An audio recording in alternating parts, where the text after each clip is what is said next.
César de Vendôme est né le 3 ou le 7 juin 1594 dans le château de Coucy en Picardie.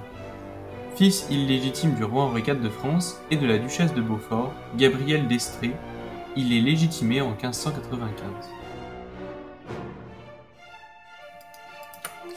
En 1598, il a été élevé par son père au rang de duc de Vendôme. Après la mort de sa mère en 1599, il est devenu duc de Beaufort et d'Étampes.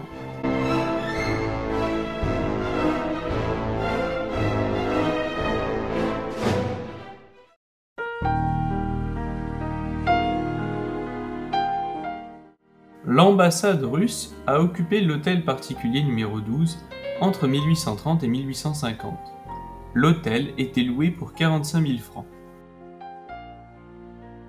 Ensuite, une partie de l'hôtel a été louée comme des appartements.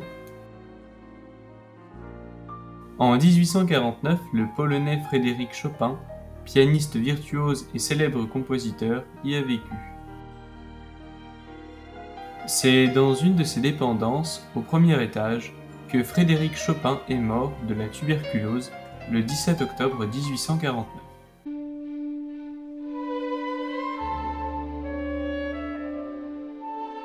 Pierre Crozat a pu rassembler une collection de 400 toiles et 19 000 dessins. La collection privée de la place Vendôme était considérée comme l'une des meilleures de Paris. La plupart des pièces de collection appartenant à Pierre Crozat ont été acquises par l'impératrice russe Catherine II. Elle a acheté les tableaux à ses héritiers, et c'est l'écrivain français Denis Diderot qui a joué le rôle d'intermédiaire.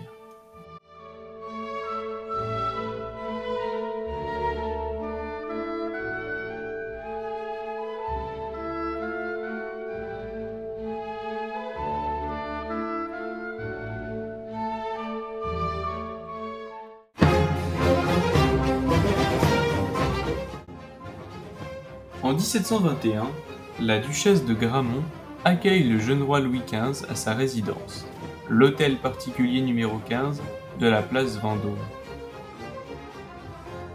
Aujourd'hui, ce bâtiment est occupé par l'hôtel Ritz Paris. Cet hôtel, ouvert le 1er juin 1898, a été construit par César Ritz dans le but d'être l'hôtel le plus élégant et le plus moderne de Paris. En 1934, Gabrielle Chanel s'est installée avec ses meubles dans l'une des chambres dont les fenêtres donnaient sur la place Vendôme. Elle y a même emporté une icône qu'Igor Stravinsky lui avait offerte. La suite de Coco Chanel, qui se trouvait au 2e étage, avait 2 chambres et une superficie totale de 155 mètres carrés. Pendant plus de 25 ans, Gabrielle Chanel y a loué cette suite. Le décor de la chambre reflète parfaitement le style de Chanel. Aujourd'hui, c'est l'une des suites les plus chères de l'hôtel. Une nuitée coûte 18 000 €. Les décorateurs ont utilisé du lac noir pour l'intérieur de la suite. Le Ritz a conservé le paravent chinois préféré de Chanel, réalisé selon la technique du lac de Coromandel.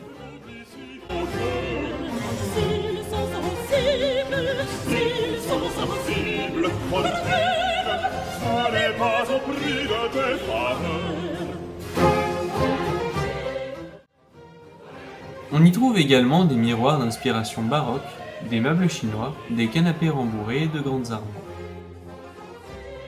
La suite dispose de 3 salles de bain, dont 2 avec baignoire jacuzzi et douche à vapeur. Coco Chanel est morte dans cette suite le 10 janvier 1961. Après la rénovation, le Ritz a ouvert le seul espace beauté Chanel au monde.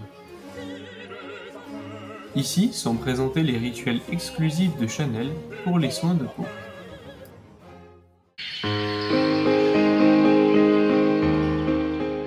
Aujourd'hui, l'hôtel particulier abrite la division horlogerie-joaillerie de Chanel depuis 1997. La boutique a été conçue comme un appartement. Elle s'étend désormais sur plus de 450 mètres carrés. Des 42 boutiques Chanel Joaillerie à travers le monde, c'est la plus grande existante.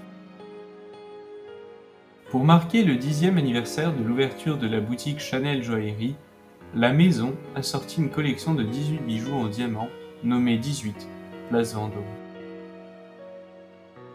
La maison Chanel a même organisé le défilé de la collection, intitulé Place Vendôme.